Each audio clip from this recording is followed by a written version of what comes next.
Good afternoon mga kadiskarte. Dito tayo ngayon sa Taytay. Home service tayo. Actually hindi home service meet up. Ito yung gagawin natin, Mitsubishi Adventure. So ito, dito na gumagana. Kita nyo naman, puti na rin yung screen. So yung pagbaklas nito, hindi kagaya ng isang adventure na ito. Tinatanggal pa yung tornilyo sa ilalim ito. Pero itong gantong adventure hindi na. Natatanggal kasi ito lang. Hiwalay ito, separated. Tara baklasin na natin. So ayan, natanggal na natin siya, yung pinaka panel frame, yun yung frame sa baba. Ayan, kagaya nga sinasabi ko, separated yun, nahihiwalay siya, nahati siya.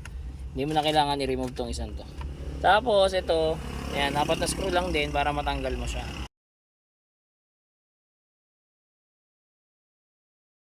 2,000 years later. Tapos na tayo mag-install, ayan, 7 inches Android dito sa Mitsubishi Adventure. So ito yun, ayan. Tapos ito yung reverse camera natin. Sa mga gusto mo mag-avail, drop message lang.